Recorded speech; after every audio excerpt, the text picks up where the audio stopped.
जोशी के। सो आज हमने क्या करना है? Good evening ma'am. क्वेश्चंस करने हैं, ठीक है? हाँ, क्वेश्चंस करते हैं। सो नाउ सी, मैं आपको क्वेश्चन शो करूंगी। क्वेश्चंस है टोटल 50, ठीक है? सो विल ट्राई कि पहले हम 20 क्वेश्चंस करें, फिर उनको डिस्कस कर ले, ठीक है? तो कोशिश करेंगे जो रिसेंट वाले क्वेश्चन हम याद कर ले, और बाकी मैं तुमको मतलब I'll give you in some in the homework, आप मेरे से पूछ लेना आपको जिसमें डाउट है। कल आपकी आई थिंक छुट्टी हो गई है ना, 26 जनवरी कल तो? Yes ma'am. तो कल आपकी 26 जनवरी है। प्रिपेयर वन चैप्टर, कोई एक चैप्टर उठाओ और उसको प्रिपेयर करो, फिजिक्स केमिस्ट्री बायो में, कि आपके पास अच्छा दिन है।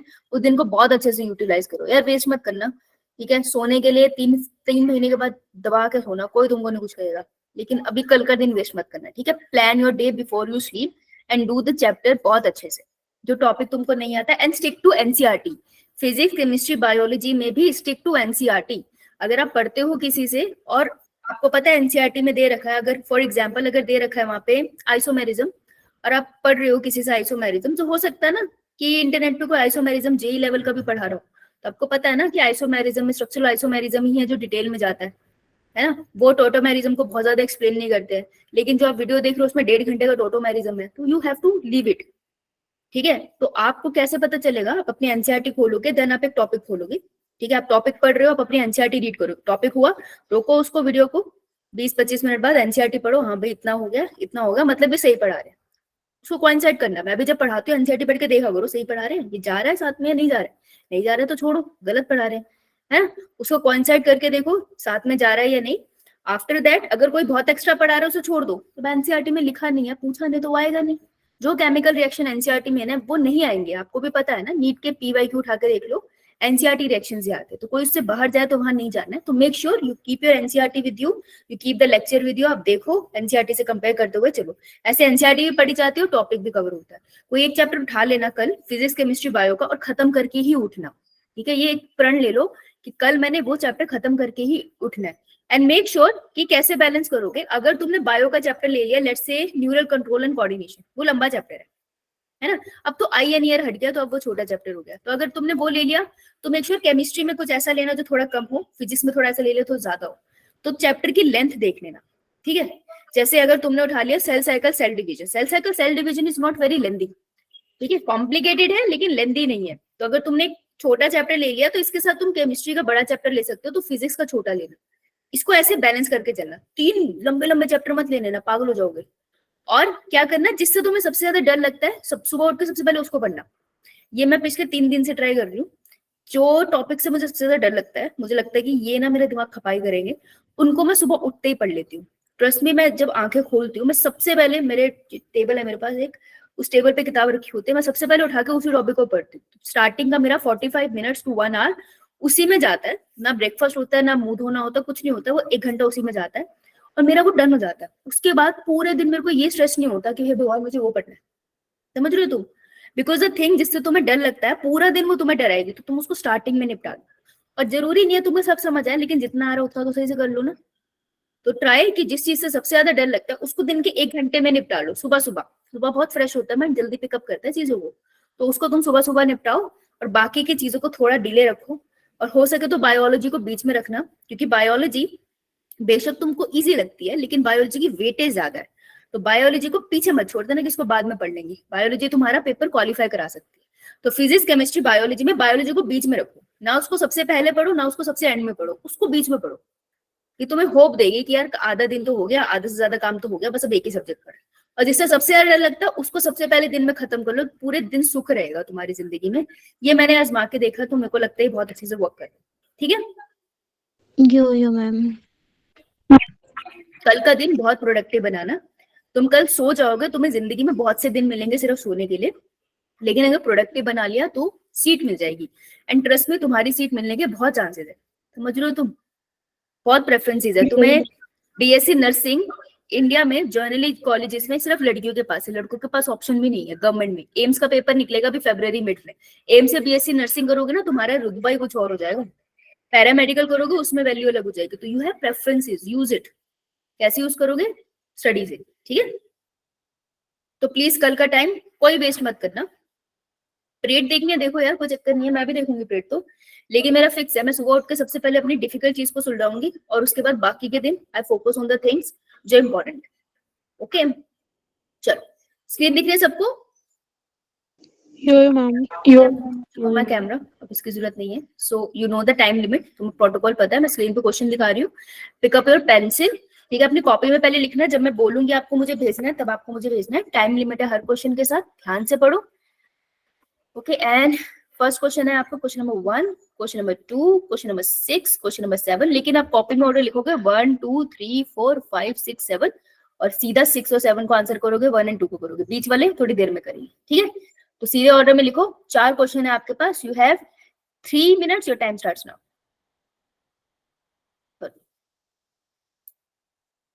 आराम से देखना क्वेश्चन।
क्वेश्चन बहुत इंटरेस्टिंग है और मसल कॉन्ट्रैक्शन पे सारे के सारे, आराम से पढ़ना, बहुत आराम से हो जाएगा।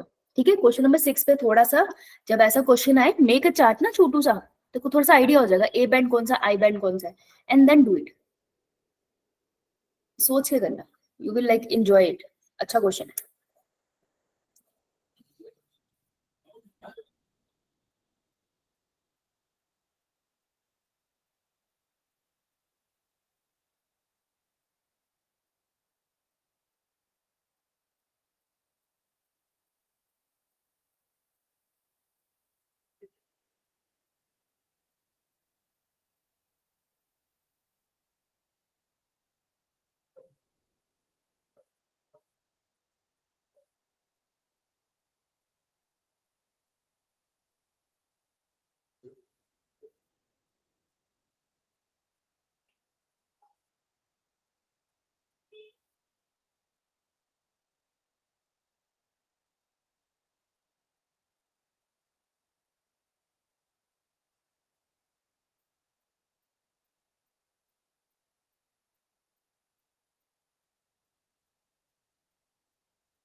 ओके, लास्ट 6 minutes,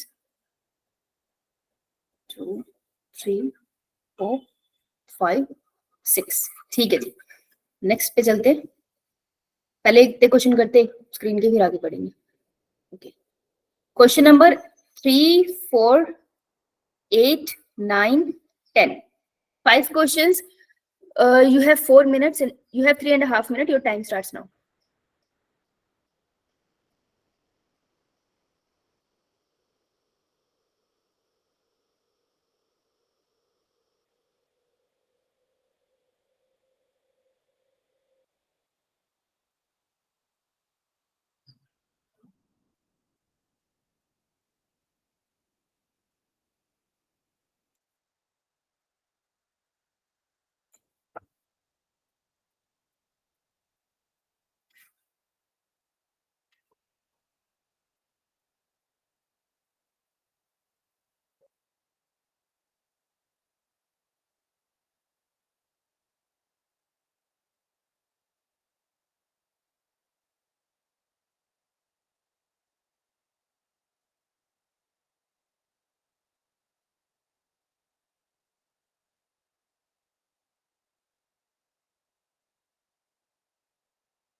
एक से ज्यादा आंसर भी करेक्ट हो सकता है किसी क्वेश्चन में, बी केयरफुल।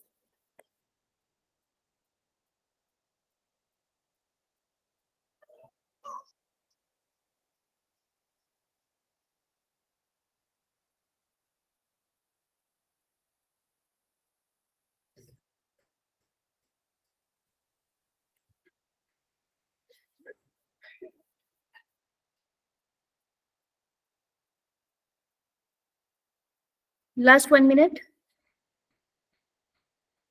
ध्यान से पढ़ोगे सिर्फ मसल कॉन्ट्रैक्शन वाले पार्ट से ही बहुत सारा क्वेश्चन होता है।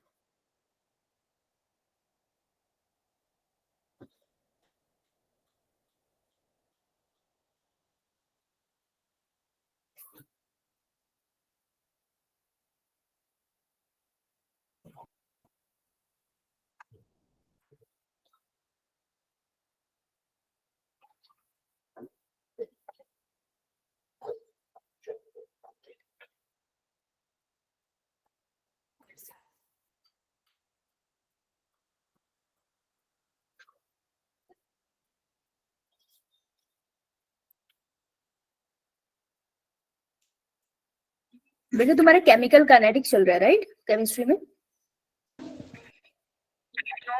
नो मैम, क्या? हम केमिकल बॉन्डिंग। यार मैं इस दोनों में कंफ्यूज हो जाता हूँ। चल डन, आइए। ओके, इस शीट के last 2 question then I discuss, ठीक है, क्योंकि बाकी के क्वेश्चन इसी से रिलेटेड होंगे, फिर फंस जाओगे। 5th एंड 11th ध्यान से करो बेटा जी, 1.5 मिनट मैक्स। ऐसे तो 1 मिनट में हो जाने चाहिए, पर चलो अभी फर्स्ट टाइम कर रहे हो तो।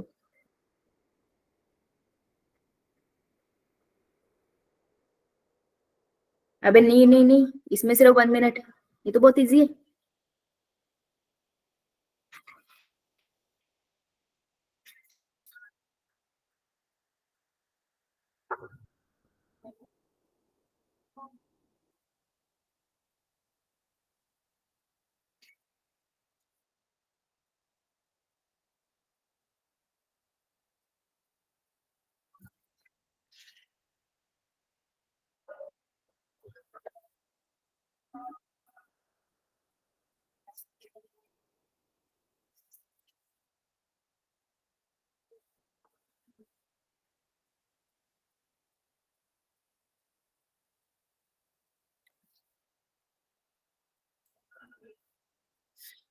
Okay done, yo ma'am. Write in the chat box, शाबाश, write in the chat box, let's see किस किसने करा है अच्छे से।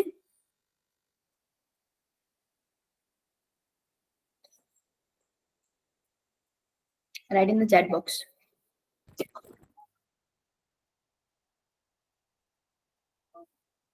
Good evening Gunjan.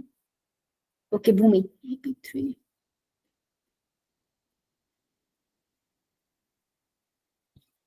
ठीक है, 4th में स्टक होगी भूमि, ठीक है।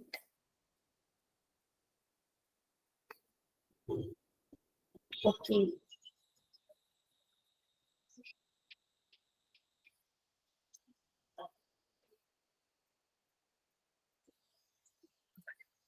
टेटनस, कल हम लोग टेटनस में रुक गए थे ना? यो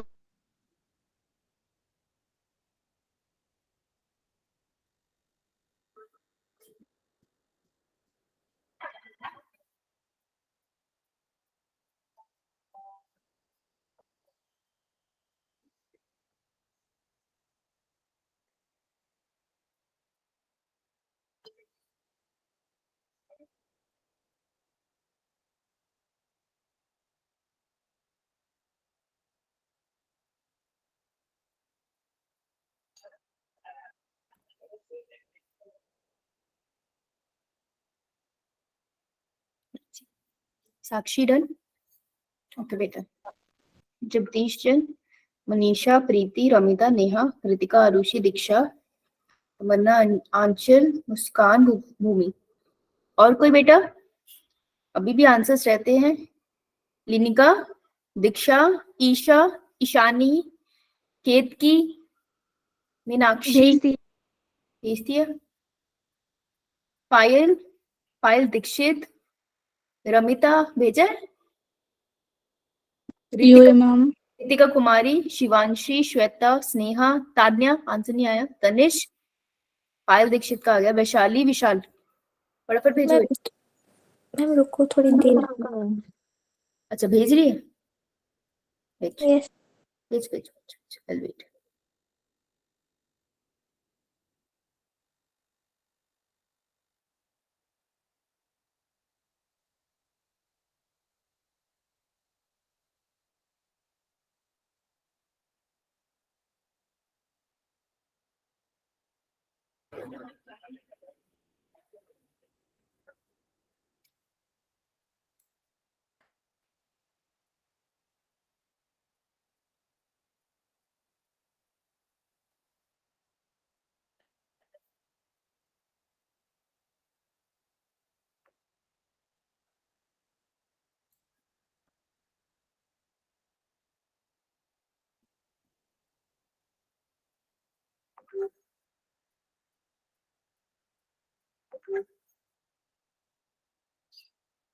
ओके,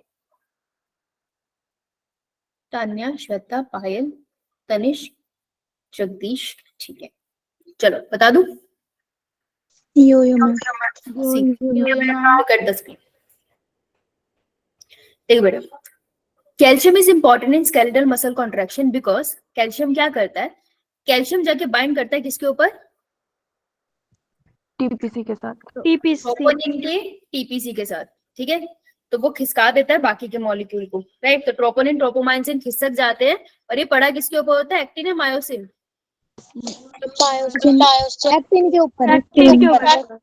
एक्टिन के ऊपर बोलता होता है, जो मोटू है उसके ऊपर कुछ नहीं पड़ा है, ठीक है। तो calcium is important in skeletal muscle contraction because it binds to troponin, calcium bind कर रहा है ट्रोपोनिन से, सही, to remove the masking of active site on actin for myosin, actin के ऊपर एक्सिड साइट है फॉर मायोसिन, उसको हटाने के लिए, ठीक है, ये बात बिल्कुल सही है, ये बिल्कुल एनसीईआरटी की लाइन है, ये लाइन मैंने अंडरलाइन भी आपको कराई थी, याद है, यो मैंने कहा मैम। था इसको ध्यान से पढ़ना, अगर ये लिखता active site for actin on myosin तो सही होता गलत, गलत होता। गलत, तो बहुत ध्यान से पढ़ना है इसको, ये सही है। Activate the myosin ATPase by binding to it, नहीं उसको एक्टिवेट नहीं करता, वो तो वहीं पड़ा है, एटीपी आएगा तो वो अपने आप से काम करने लग जाएगा, तो एटीपी के साथ रूल है। Detach myosin head from the actin filament, नहीं, ये तो एटीपी की हाइड्रोलिसिस से होता है ना, जब एटीपी प्रोड्यूस होता है तब होता है, गलत। Prevent the formation of bond between myosin cross bridge and actin filament, नहीं, कैल्शियम आके तो बॉन्ड बनाता है, ब्रेक थोड़ी करता है, तो answer would be A option. Would be A option, good. Moving on, 6 देख लेते हैं। The H zone in a skeletal muscle fiber is due to, अब H zone कौन सा होता है, ओनली मस वेयर ओनली इसमें ओनली मायोसिन होता है ना, एक में लोकोमोशनल मूवमेंट मिल जाए तो बढ़िया हो जाएगा, नहीं तो दोबारा बनाना पड़ेगा, इसमें ओनली मायोसिन होता है, जैसे ये पिक्चर निकाल लेते हैं, ठीक है, तो इसमें जहां एक्टिन और मायोसिन दोनों पड़े हैं, this is known as, sorry जहां पर मैं सिर्फ मायोसिन की बात करती हूँ, अगर मैं मायोसिन की लेंथ देखूं तो मायोसिन तक length, this is a myosin, myosin की मायोसिन तक length is known as H zone. A band, ठीक है, एच जोन इज जहां पर सिर्फ मायोसिन पड़ा है, yes ma'am. So this is an H zone, और भगवान के लिए से दोबारा लिख लो क्योंकि तुम्हारा बहुत गलत होता है, फिर किसी ने गलत बोल दिया है, और बिल्कुल सेंटर से जो लाइन पास हो रही होती है, 10 line is known as M line. Please, सिर्फ इतना सा पॉइंट लिख लो, प्लीज लिख लो एक बार प्लीज, और उसी में ऐड कर लेना ए बैंड, प्लीज लिखो क्योंकि गलत हो रहा है, मायोसिन प्लस सम एक्टिन, एक्टिन भी तो है ना थोड़ा सा, देख पड़ा तो है, H band, H zone, sorry, H zone में क्या होता है, only myosin present. Only myosin, please इसे लिख लीजिए, ये बार बार गलत हो रहा है, दैट मीन्स क्वेश्चन गलत हो सकता है, हम इसे यही लिख लेते हैं, क्यों ma'am.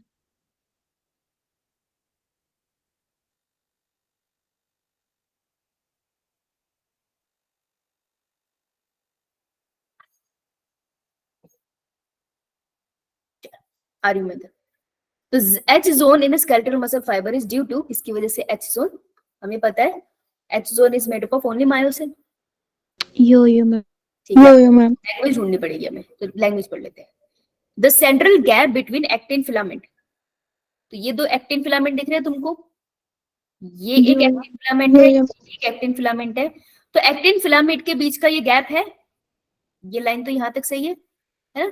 Central gap between actin filaments extending through myosin, myosin, तो ये जो गैप है ये मायोसिन से एक्सटेंडेड है ना, मायोसिन इसमें फैला हुआ है, Yo-yo. थ्रू मायोसिन फिलामेंट, ये भी सही है। इन द ए बैंड, और ये सब कुछ हो किसके अंदर रहा है? इन द ए बैंड, ये पूरा का पूरा ए बैंड ही है ना, Yes, ma'am. ये स्टेटमेंट सही है? Yo-yo, ma'am. स्टेटमेंट सही है, ठीक है। तो मैं एच जोन के साथ ये स्टेटमेंट लिख लूंगी क्योंकि बड़ी ट्रिकी स्टेटमेंट है। जब मेरे को पता है कि ये स्टेटमेंट बहुत ही घटिया है तो मेरे को पता पेपर में आ सकते, तो मैं इसको लिख लेती हूँ ना, क्या प्रॉब्लम है? तो सबके सब निकालो कॉपी, फटाफट इसको लिखो। जहां पर तुम्हारा एच जोन लिखा है ना, अपनी एनसीईआरटी में लिख ले बेटा, एच जोन के आगे लिख द सेंट्रल गैप, ये वाली लाइन लिखो पूरी फटाफट।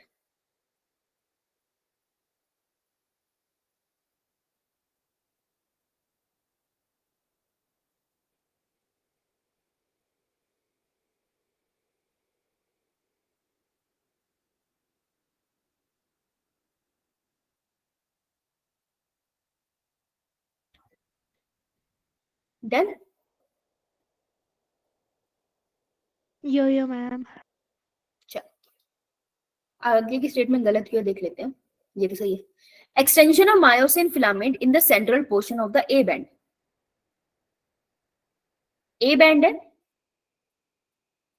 ए बैंड है, उसमें थोड़ा सा एक्टिन होगा, एक्टिन, और बीच में मायोसिन है। स्टेटमेंट कह रही है extension of myosin filament in the central portion of the A band. बहुत गलत स्टेटमेंट तो ये भी नहीं है वैसे। Extension of myosin filament, myosin filament extend तो कर ही रहा है इन the central portion of the A band, A band के सेंट्रल पोर्शन में एक्सटेंड कर भी रहा है, ये बात तो सही है। अगर ए स्टेटमेंट नहीं होती, सिर्फ बी होती, तो मैं बी के साथ जाती, लेकिन इसने ये नहीं बताया कि जो बीच में मायोसिन फिलामेंट एक्सटेंड कर रहा है वो कितनी हद तक कर रहा है, क्योंकि मायोसिन फिलामेंट तो एक्सटेंड करके आई बैंड के कांटेक्ट में भी आ गया ना, है ना? तो ये बहुत अच्छी स्टेटमेंट नहीं है, लेकिन ये गलत भी नहीं है, तो बी एक्चुअली गलत नहीं है, बहुत अच्छी स्टेटमेंट भी नहीं है।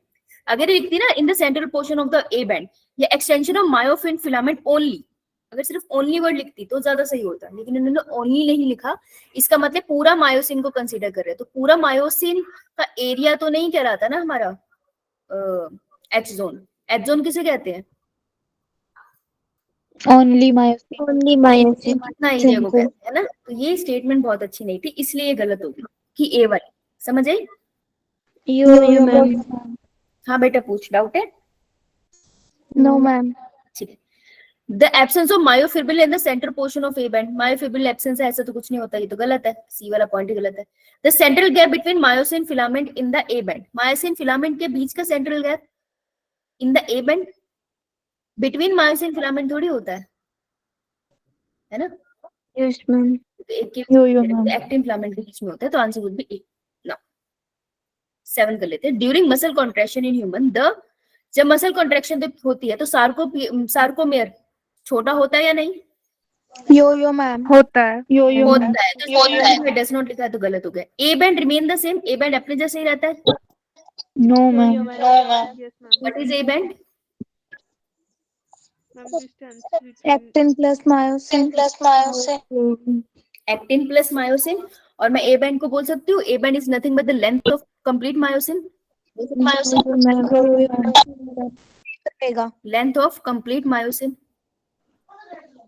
जब कॉन्ट्रैक्शन होती है तो क्या उसकी लेंथ में कोई फर्क पड़ता है? No, ma'am.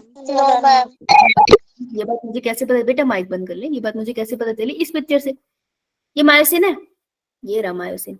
इन्होंने ना ये डायग्राम सही से नहीं बना, ये मायोसिन की जितनी लेंथ है ना, ये मायोसिन की भी उतनी लेंथ है, इसकी लेंथ में कोई फर्क नहीं पड़ता। यहाँ पर देख लिया अच्छे से कॉन्ट्रैक्शन, ये वाला पार्ट ज्यादा बेटर है, देख इसकी लेंथ में कुछ फर्क नहीं पड़ता, ये सेम ही रहती है, ठीक है? तो मायोसिन यो- की लेंथ, ए बैंड की लेंथ में कोई फर्क नहीं पड़ता, ए बैंड वही रहता है। उसके अंदर एक्टिन थोड़ा ज्यादा अंदर आ जाता है, आई एग्री विद दैट, लेकिन ओवरऑल लेंथ में थोड़ी फर्क पड़ता है, क्योंकि ए बैंड डिफाइंड होता है मायोसिन की लेंथ से। ये स्टेटमेंट सही है। A band, H band and I band shorten. A band short हुआ, No, ma'am. H band short होता है, Yo-yo, ma'am. I band short होता है, Yo-yo, ma'am. राइट। लेकिन एक स्टेटमेंट गलत, तो ये गलत हो गया, ए वाली बात गलत बोली। एक्टिन फिलामेंट शॉर्टन, एक्टिन का फिलामेंट जो होता है वो शॉर्टन होगा। No, ma'am. एक नोट लिख लेंगे साइड में कि एक्टिन एंड मायोसिन themselves खुद कभी भी छोटे बड़े नहीं होते, नेवर शॉर्टन, ठीक है। वो खुद छोटे बड़े नहीं होते, वो जेड लाइन को अंदर खींचते और बाहर करते, उनका साइज उतना ही रहता है, ठीक है। मेरी बाजू ने इसको पकड़ा और अंदर की तरफ खींच दिया, मेरी इस बाजू का साइज वही है, इस बाजू का साइज भी वही है, बस पोजीशन बदली। ओके जी, Yo-yo. गुड। मूविंग ऑन, इस साइड आते हैं। Second question, third question. Name the ion responsible for unmasking active site for myosin on cross pitch. कौन सा आयन है responsible? Calcium. Lack of relaxation. अच्छा, एक चीज ऐड कर लो अपने नोट में, थिक फिलामेंट निकालो। एनसीईआरटी की पिक्चर है ना थिक फिलामेंट की, निकालना। ये रहा थिक फिलामेंट, कौन सा है? Actin. और ये थिन फिलामेंट है ना। थिन फिलामेंट की मोनोमेरिक यूनिट क्या है? Affecting. एफेक्टिन मोनोमेरिक यूनिट, हाँ, G.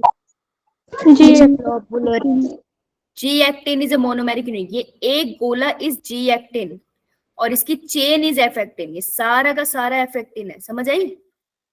Yo-yo. ज्यादा गलत आंसर बोला है, ठीक है। तो जी एक्टिन का एक मॉलिक्यूल कंबाइन करेगा दूसरे मॉलिक्यूल से only in the presence of magnesium ion, ठीक है। तो जब मैग्नीशियम आयन आएंगे तभी एक जी एक्टिन दूसरे जी एक्टिन से कंबाइन करेगा, तो मैग्नीशियम आयन इनकी फॉर्मेशन के लिए जरूरी है, ये ऐड कर लेना। थिन फिलामेंट के आगे लिख ले, समझ आई बात? Yo-yo, ma'am. लिख ले, लाइन ऐड करा दूं। Magnesium ion is required for the polymerisation of F actin.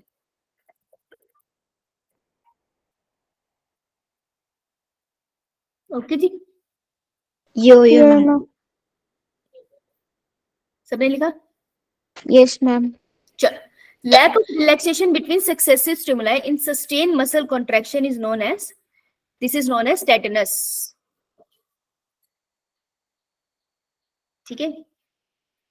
तो एक मसल कॉन्ट्रैक्शन से दूसरी मसल कॉन्ट्रैक्शन से नेक्स्ट मसल कॉन्ट्रैक्शन में क्या होता है, मसल कॉन्ट्रैक्ट करती है, फिर वो रिलैक्स करती है, फिर कॉन्ट्रैक्ट करती है, फिर रिलैक्स करती है।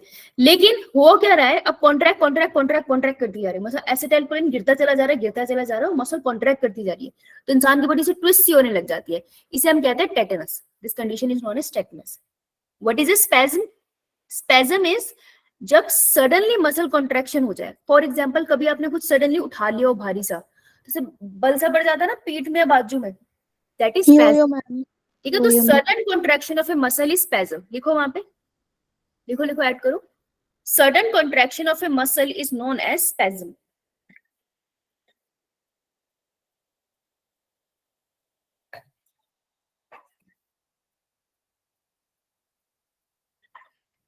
मैम एक बार दोबारा बोलना।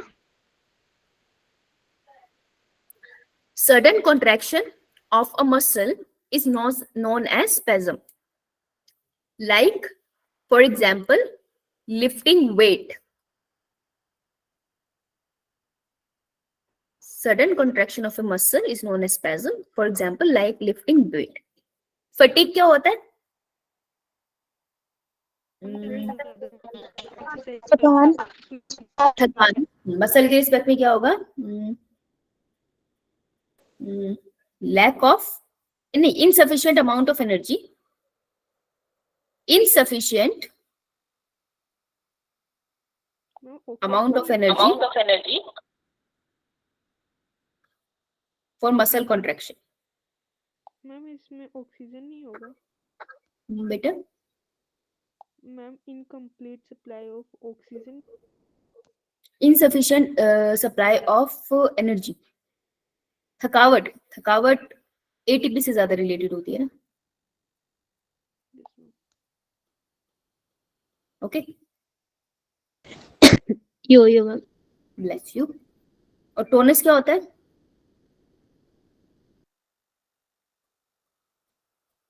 टोनस होता है कि, हाँ बोलो बोलो।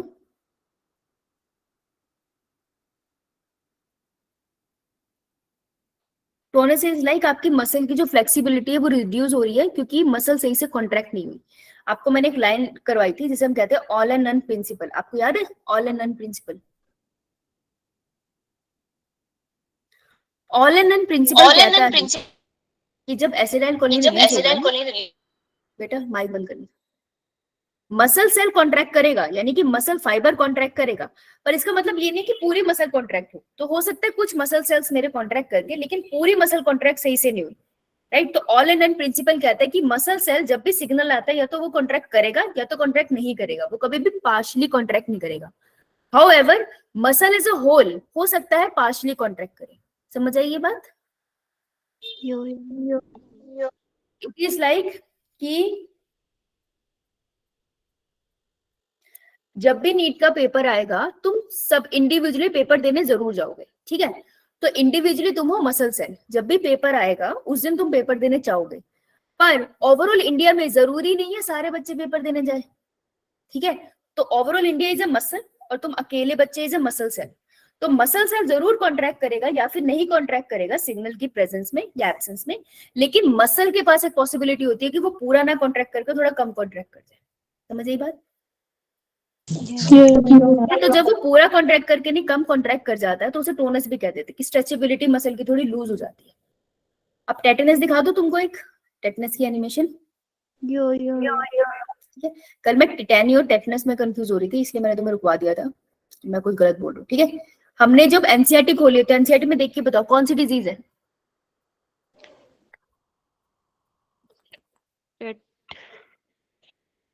वर्ड क्या लिख रहा है? वर्ड क्या लिख रहा है? टेटनी टेटनी है ना। तो tetany is due to low calcium level in your body. तेरे खून में कैल्शियम की कमी है तो टेटनी होने के चांसेस है। टेटनस NUS वाला, it is a bacterial infection caused by clostridium टेटिनाई।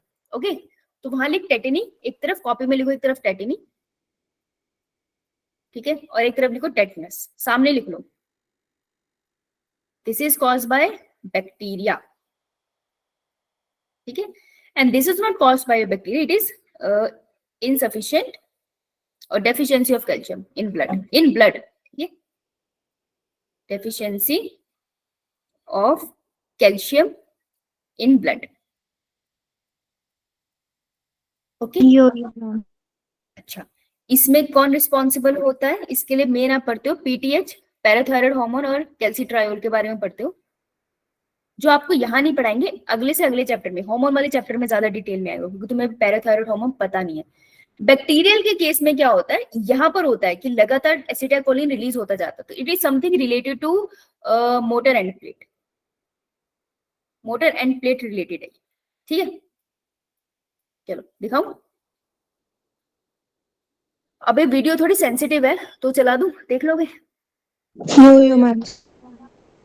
अगर कोई नहीं देखना चाहता फोन नीचे रख सकता है 5 मिनट्स के लिए, ठीक है। So this is a condition known as tetany caused by Clostridium tetani. It's a bacteria. So this is a baby undergoing tetanus. ठीक है, तो ये क्या हो रहा है, इसके मसल के अंदर एकदम से हम कहते हैं लगातार मसल कॉन्ट्रैक्शन हो रही है, तो उसकी बॉडी इस तरीके से मूव करने लग गई है।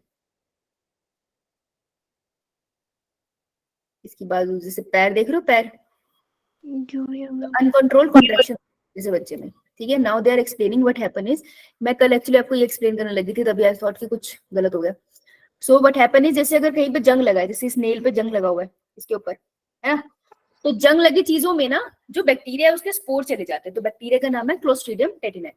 ये बैक्टीरिया रोड शेप बैक्टीरिया है, ग्राम पॉजिटिव। क्या होता है इसके साथ, ये अपने स्पोर्स बनाता है और ये स्पोर्स मिट्टी में चले जाते हैं। अब जहां जंग लगते हैं वहां पे वो मिट्टी के पार्टिकल जाते हैं, तो किसी भी इंसान को अगर चोट लगी, जैसे तेरे को ऐसे कट लग गया और कट तेरे को लगा किसी चीज से जिसमें जंग लगा हुआ है या फिर वो मिट्टी के कांटेक्ट में थी, ठीक है, तो देयर इज अ पॉसिबिलिटी कि अगर उसमें क्लोस्ट्रीडियम के स्पोर्स है तो मिट्टी के थ्रू तुम्हारे ब्लड में एंटर कर जाएंगे, राइट। तो वो ब्लड के अंदर एंटर कर जाते हैं स्पोर्स। तो ये किसी का घाव है, इसलिए घाव को कभी तुमने देखा है कि बहुत अच्छे से क्लीन किया जाता है। तो घाव को क्लीन क्यों करते हैं? क्योंकि मिट्टी रह गई और वहां पे कोई स्पोर हुआ तो तुम्हारे ब्लड में चला जाएगा, इसलिए क्लीन करते हैं। तो अब देखो ये किसी पेशेंट के ब्लड वेसल में स्पोर चला गया टेटनस का, तो स्पोर फटेगा और अंदर टेटनस के बैक्टीरिया निकालेगा। अब इसके बैक्टीरिया केमिकल रिलीज करते हैं जो आपको जानने की जरूरत नहीं है, पर टेटनोस्पेज्मिन नाम का टॉक्सिन है जो वो रिलीज करते हैं। चाहो तो लिख लो, वैसे जरूरत नहीं थी। टेटनोस्पेज्मिन नाम का केमिकल रिलीज करते जाएंगे ब्लड में, ठीक है। आरबीसी के पास ये रिलीज हो गया नॉर्मली ब्लड में। अब ये क्या करेंगे, फैलेंगे अच्छे से, बैक्टीरिया है ना बहुत जल्दी ग्रो कर जाएगा, खाने की कमी तो होगी नहीं इसको। तो स्पोर्स ये अपने और स्पोर्स बनाएंगे और देखो कैसे फैलते चले जा रहे हैं, ठीक है।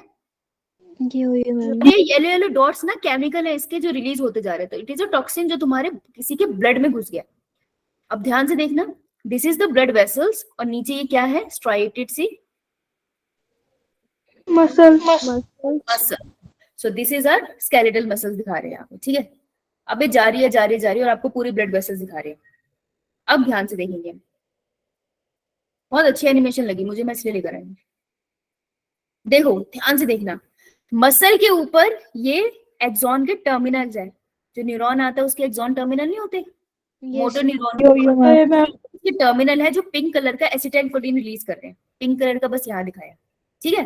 तो अभी देखो नॉर्मल कंडीशन में दिखा रहे हैं कि ये ऐसे मोटर न्यूरॉन सिग्नल दे रहे थे और मसल कॉन्ट्रैक्ट और रिलैक्स कर रही थी, ठीक है, नॉर्मल कंडीशन अभी तो जब पिंक कलर आ रहा है तो एसिटाइलकोलिन रिलीज हो रहा है, फिर देखो वो नहीं रिलीज हो रहा ना, तो वो रिलैक्सेशन की स्टेट है। अभी फिर से सिग्नल आया, कॉन्ट्रैक्ट हुआ, फिर अब रिलैक्स हो गया, फिर से सिग्नल आया, कॉन्ट्रैक्ट हुआ, अब ये रिलैक्स हो गया। ये बात समझ आ रही है? चलो बहुत बढ़िया, बहुत अच्छे से दिखाया उन्होंने। अब ब्लड वेसल के अंदर कौन सा टॉक्सिन घुस रहा है? हाँ, टेटनस का टॉक्सिन जा रहा है, ठीक है। अब देखो वो क्या करेगा, बहुत बुरी चीज करता है वो, देखना टेटनस के केस में, कि वो जो बैक्टीरिया का टॉक्सिन था वो देखो अब एंटर कर जाएगा आपके, ये येलो येलो डॉट्स देखो एंटर कर रही है एक्सॉन टर्मिनल से मोटर एंड प्लेट के थ्रू एक्सॉन आपके न्यूरॉन के अंदर। तो होता क्या है, दिस इज अ डिसऑर्डर जो आपको यहाँ पे मिलेगा, जहाँ पे मसल और एक्सॉन के टर्मिनल मिलते हैं ना, उस जगह पे फंक्शनिंग में प्रॉब्लम हो जाती है। तो जो टॉक्सिन है ये न्यूरॉन के अंदर घुस रहा है, देखना भी दिखाएंगे आपको। बेटे समझ आ रहा है ना? देखो आप दिखाएंगे आपको, एसिटाइलकोलिन रिलीज हुआ और ये टॉक्सिन अब अंदर जा रहा है। अभी टॉक्सिन अंदर गया, सेल बॉडी तक चला गया। चलो इतना डिटेल में कोई आपसे पूछेगा नहीं, बट अब देख लो तो पूरा देख, बहुत अच्छे से अंदर चला गया, सारे न्यूरॉन में चलेगा। टॉक्सिन है यार, नुकसान तो करेगा। तब होगा क्या, तो ये आपको दिखा रहे हैं, इसको 2 से 12 14 डेज लग जाएंगे और ये फाइनली स्पाइनल कॉर्ड तक चला गया। अभी स्पाइनल कॉर्ड के अंदर का सीन दिखाने वाले। ये क्या करता है, अभी इंटरन्यूरॉन वाला पार्ट तुमको समझ नहीं आएगा, तो मैं तुम्हें आगे लेके जाती हूँ। इसने क्या करा, न्यूरॉन के अंदर जाके न्यूरॉन में जो इनहिबिशन होने वाली थी ना, कि वो एसिटाइलकोलिन रिलीज करता है, फिर वो रुकता है, फिर वो दोबारा एसिटाइलकोलिन रिलीज करता है, ठीक है। तो वो जो इनहिबिशन का स्टेप है ना, जहां पे वो रुकता है, इसने वो स्टेप ही गायब कर दिया। इस टॉक्सिन ने वो स्टेप गायब कर दिया। तो अगर स्टेप गायब कर दिया तो अब लगातार क्या होगा, कॉन्ट्रैक्शन। तो ये सिनेप्टिक क्लिफ्ट है, ये वाला ध्यान से इधर देखना, ये वाला सिनेप्टिक जंक्शन दिख रहा है। अभी देखना इसमें क्या होगा, कोई कंट्रोल नहीं है ना, तो अब डायरेक्टली एसिटाइलकोलिन रिलीज होता चला जाएगा, होता चला जाएगा। देखो यहाँ पे टॉक्सिन आ गया, अब उसने क्या कर दिया, देखो लगातार एसिटाइलकोलिन को रिलीज करता चला जाएगा। अब देखो कैसे सिग्नल जा रहा है, लगातार चमक रहा है ना ये, तो ये तुमको दिखाने की सिग्नलिंग हो रही है, एसिटाइलकोलिन रिलीज करता जाता है। तो अगर एसिटाइलकोलिन लगातार रिलीज करता जाएगा तो न्यूरॉन तो पागल हो गए, मसल भी पागल होगी उसके साथ। अब देखो एसिटाइलकोलिन कैसे लगातार रिलीज हो रहा है, इस वजह से बहुत ज्यादा कंट्रैक्शन हो जाती है मसल्स को, लगातार लगातार लगातार। तो मसल्स लाइक जॉ की मसल ऐसे ट्विस्ट हो जाती है, लॉक जॉ कहते हैं इसको। तो इसको टेटनस का अटैक आ रहा है, जिसमें इसके हाथ पर पूरे टेढ़े हो जाते हैं, ठीक है। तो this is known a tetanus, समझ आई? Lack of relaxation between successive stimuli, stimuli is acetylcholine. तो एसिटाइकोलिन के रिलीज होने के बीच में जो लैक होता था, जो रिलैक्सेशन होता था, वो अब नहीं हो रहा। तो इस डिजीज को हम क्या बोलेंगे? Sustain muscle contraction. ठीक है, तो आंसर गुड। ओके, नेक्स्ट चलो। Yo-yo, ma'am. Sliding filament theory can be best explained as, best कैसे एक्सप्लेन करोगे? मतलब सारी स्टेटमेंट सही हो सकती है, तुमको बेस्ट होंगी। एक्टिन और myosin filament do not shorten, actin और मायोसिन फिलामेंट शॉर्ट नहीं होते हैं, ये बात सही है? Yo-yo, ma'am. Yes, but they slide past each other, एक दूसरे के आसपास स्लाइड कर जाते हैं, ये बात भी सही है? Yo-yo, ma'am. ऐसे तो ज्यादा अच्छा होता है ये बोलता कि एक्टिन स्लाइड ओवर मायोसिन, इसने अभी तक ये नहीं बोला, लेकिन एक्टिन और मायोसिन एक दूसरे को एक तरह से स्लाइड ही तो कर रहे हैं, तो ये स्टेटमेंट भी कुछ गलत तो नहीं है तो सही। नेक्स्ट देख लेते हैं। When myofilaments slide past each other, myosin filament shorten. क्या shorten होता है myosin? No, ma'am. When myofilament pass होते हैं तो actin shorten होता है। No, ma'am. No, ma'am. Actin myosin filament shorten होते हैं। No, ma'am. No, ma'am. नहीं ना, तो answer would be A option. good। नीचे आ रही हूँ। Stimulation of a muscle fiber by a motor neuron occur at, कहाँ पर एक मोटर न्यूरॉन सिग्नल भेजता है, उस जगह को क्या बुलाते हैं? The neuromuscular junction. Neuromuscular junction. शाबाश, ए इज द आंसर। हमने अभी तो देखा neuromuscular junction. Now what is sarcomere? एक जेड लाइन और दो लाइन जेड लाइन के बीच का distance, that is Sarcomere. Which statement is correct for muscle contraction? कौन सा स्टेटमेंट करेक्ट है? ये सबसे ज्यादा क्वेश्चन आते हैं यार, कौन सा स्टेटमेंट करेक्ट है मसल कॉन्ट्रैक्शन के रिस्पेक्ट में? इसको दोबारा करना, आपका प्रैक्टिस हो जाएगा। लेंथ ऑफ एड्सोन डिक्रीज होती है। Yo-yo, ma'am. Length of A band remain the same. Yo-yo, ma'am. Yo-yo, ma'am. Length of I band increase होती है। इंक्रीज No, तो ma'am. Length No, of ma'am. Successive Z line increase. No, ma'am. तो answer A and B. है ना? 2001 का question है, पता नहीं उस टाइम क्या डिस्प्यूट रहा होगा, बट दोनों आंसर सही।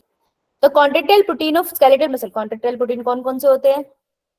Troponin and Actin and myosin. मैंने तेरे घूसा लगा देना। कॉन्ट्रैक्शन तो एक्टिन मायोसिन में कर रहे हैं, तो दूसरे वाले कौन से होते हैं? रेगुलेटरी। तो भाई अपना एक्टिन मायोसिन ठीक कर क्या? Contractile protein of skeletal muscle involving ATPase activity, किसके पास एटीपीएस था सर पे? Myosin. Correct, structure based question. The type of muscle present in our heart, heart में जो मसल होती है कैसी होती है? इनवॉलंटरी या वॉलंटरी? Involuntary. साइटेड या अनसाइटेड?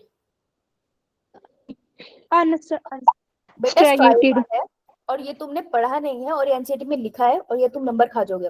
ठीक है, गलत बात है ये, मैंने बोला था पढ़ के लिए, ये गलत है। इंटेस्टाइन इज स्ट्राइटेड, इंटेस्टाइन खुद कंट्रोल कर सकते हो? No, ma'am. बॉडी में खाने को खिसका रही हूँ, तो इनवॉलंटरी तो है वो, लेकिन स्ट्राइटेड थोड़ी है। इनवॉलंटरी मसल स्मूथ होती है, अनस्ट्राइटेड होती है। थाई इज स्ट्राइटेड, थाई की मसल अपनी मजे से मूव कर रही हूँ मैं, तो स्ट्राइटेड है, बिल्कुल स्ट्राइटेड है, और वॉलंटरी ये भी सही है, C. Upper arm smooth muscle and fusiform in shape, upper arm smooth muscle कहाँ से होगी? मैं हिला सकती हूँ भाई, तुम मेरे सामने आओ, तुम्हें थप्पड़ लगा सकती हूँ मैं। Answer is C option. C option. हाँ, इतना ही था ना? Yo-yo. ओके, नीचे जाते हैं, कोई और पार्ट है जहाँ का हमें करना चाहिए? ओह एक, अरे हाँ बेटा बोल। मैम जैसे कि आपने बोला कि किसी कील में अगर जंग लगा है तो उससे लगती है, तो ऐसा होता है, तो मैम जरूरी थोड़ी ना है कि हर बार ऐसा ही हो। हाँ जरूरी नहीं है, लेकिन रिस्क लेके कौन देखेगा अभी? कभी कभी होता है कि लग जाती है, पर लेकिन कोई इफेक्ट नहीं होता, नॉर्मल रहता है सब, तो वो हाँ कैसे बिल्कुल होता होता है, लेकिन हमें पता तभी चलेगा ना जब बीमारी हो जाएगी इंसान को, वो तो रिस्की बात है। इसलिए टेटनस का इंजेक्शन लगा लेते हैं, 6 महीने के लिए वैलिड होता है, तो इस बीमारी को रोक देगा अगर बाई चांस उसमें टेटनस का स्कोर हो। जरूरी नहीं है हर बार हो, लेकिन अगर किसी बार होगा तुझे पता कैसे चलेगा बीमारी होने के बाद ना, तब तक तो बहुत हालत खराब हो जाएगी, है ना। इसलिए हम लोग पहले ही 6 महीने, जैसे ही किसी को ऐसे की चोट लगती है तो टेटनस का इंजेक्शन डॉक्टर बोलते हैं 72 आवर्स के अंदर फटाफट लगा लो, क्योंकि अगर स्पोर्ट्स है तो उसके फटने से पहले तुम इंजेक्शन लगा लो, ताकि हम उसको सॉल्यूशन पहली बॉडी में डालते हैं। ठीक है, लेकिन जरूरी नहीं है कि हर बार होगा, दैट इज राइट। ओके बेटा, मैम अगर हाँ बोलो। इंजेक्शन भी अगर इंजेक्शन भी नहीं लगाए ना तब भी नहीं होता कई बार। तो उसमें क्या होता है ऐसा कि वो नहीं हो पाता, जबकि अंदर ब्लड तो है, तो वो फूड वगैरह सब उसको अच्छे से देखिए, मिलेगा। अगर इंजेक्शन लगा लिया तो प्रोटेक्शन होगी, पर इंजेक्शन नहीं लगाया तो हो सकता है कि जहां से तुम्हें चोट लगी है उसके ऊपर जो जंग लगा था उसमें स्पोर्स नहीं थे, इसलिए तुमको बीमारी नहीं हुई। तो बीमारी तब होगी जब तुम्हें चोट लगी और सॉइल के थ्रू तुम्हारी बॉडी में स्पोर्स चले गए, ठीक है, सिर्फ बीमारी तब होगी। तो जब भी चोट लगती है तो हम टेटनस का इंजेक्शन इसलिए लगा लेते हैं कि अगर स्पोर्स है तो वो मर जाए, और अगर नहीं है तो हमें कोई खास फर्क नहीं पड़ता। तो मान ले तुमने इंजेक्शन नहीं लगाया, ठीक है, और सॉइल में स्पोर्स भी नहीं थे, इसलिए तुम्हें कुछ नहीं हुआ, ठीक है, यो यो मैम। राइट। लेकिन टेटनस का इंजेक्शन लगाना चाहिए, हमेशा लगाना चाहिए। क्वेश्चन नंबर 12, 13, 14 कर लो, क्योंकि उसके बाद आपका स्केलेटल सिस्टम है, आप कर सकते हो, सीधा नॉलेज लर्निंग बेस्ड है।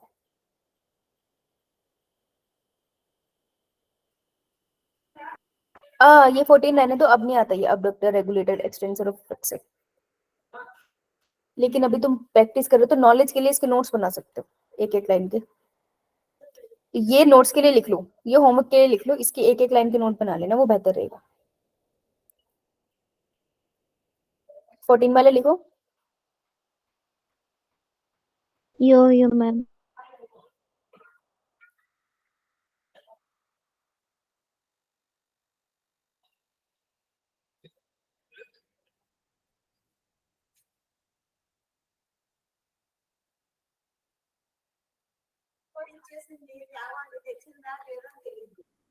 Twelfth and 13 question.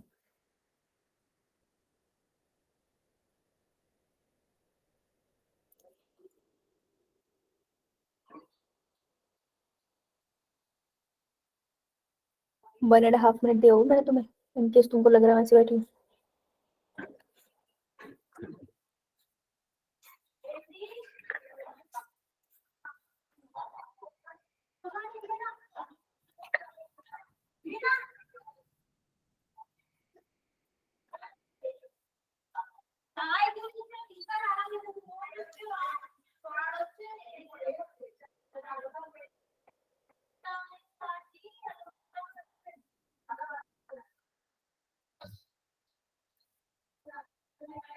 चल, which of the following is a contractile protein of a muscle fibre? कौन सा कॉन्ट्रेक्टाइल प्रोटीन?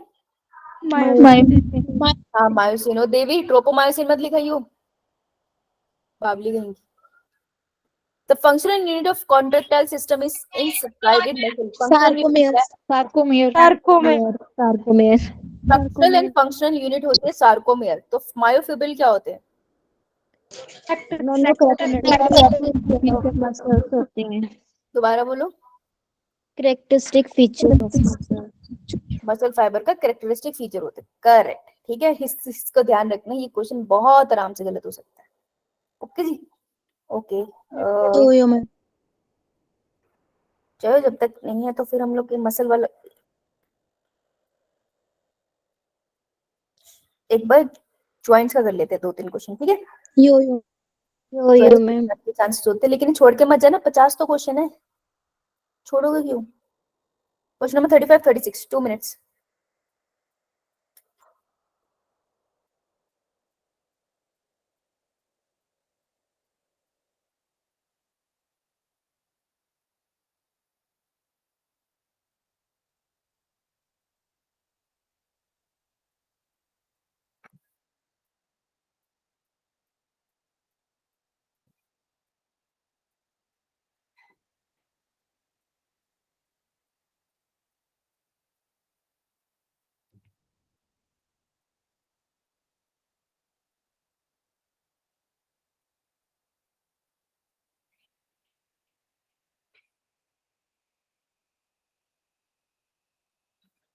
बेटा जी 2 मिनट्स ध्यान से करना, क्योंकि ज्वाइंट से थोड़ा सा टाइम लगेगा रिकॉल करने में, और कोशिश करो।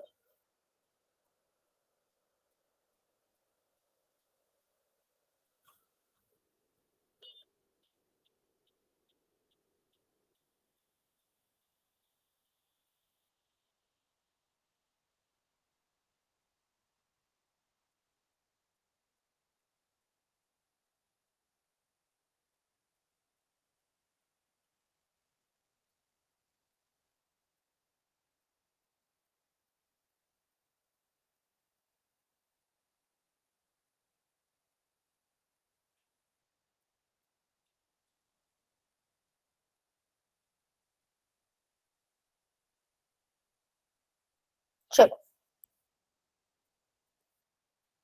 Match the following joint with the bones involve, ठीक है। तो सैड कौन सा जॉइंट था?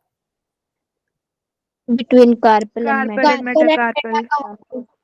और फिर थंब है ना, अंगूठा नीचे करूंगी तो सैड हो जाऊंगी, तो मेरा फोर्थ का 1 तो कंफर्म है, ठीक है। उसके बाद हिंज जॉइंट, हिंज जॉइंट कहाँ मिलता है? knees में knee between the humerus and ulna. human ulna ulna आपके यहाँ पर ऐसे साइड पे हिंज जॉइंट मिलता है, ठीक है। गलत नहीं बोल रही बेटा, नीज में भी मिलता है, तो गलत नहीं बोल रही है, ठीक है। तो ये वाली साइड पे आपको मिलता है आपका हिंज जॉइंट, तो आपका हो जाएगा 2 के साथ fourth फोर। तो फोर्थ के साथ 1, फोर्थ के साथ 1, इन दोनों को काटो। 2 के साथ फोर्थ, ये रहा 2 के साथ फोर्थ, ये भी गलत है, इसको देख लेते हैं एक बार। पाइवट जॉइंट कहाँ मिलता है आपको? Atlas and axis. हाँ, एटलस एंड एक्सिस। मुड़ना तो लेफ्ट और राइट क्यों मुड़ पाते हो ऐसे, तो मेरे को नहीं कैसे बोल पाओगे नो अपने हेड से लेफ्ट राइट को मुड़ते, because of Atlas and axis की वजह से। तो थर्ड का हो जाएगा हमारा 2। second हाँ, तो first gliding joint that is between carpals, answer carpals would be A, ठीक है बेटा। ma'am बिल्कुल मेमोरी बेस्ड था, और ऐसे क्वेश्चन आ सकते हैं, बहुत चांसेस है। The pivot joint between Atlas and axis, ये जो पाइवट जॉइंट होता है it is one kind of a, synovial. और किसी की ब्रांचिंग तो तुमने पढ़ी नहीं, साइनोवियल की तो पढ़ी थी, तो साइनोवियल ही तो हुआ है ना। चलो, yo अभी भी we have few second minutes, 37 38 try करना।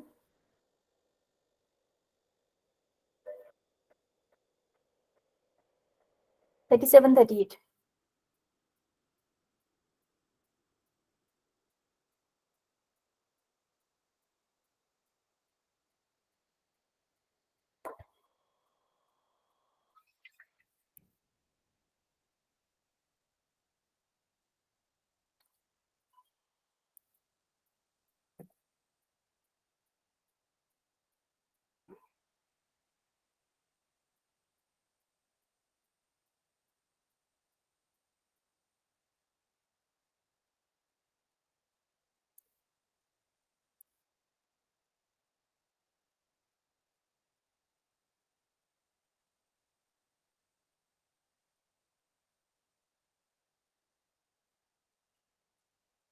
1 more minute।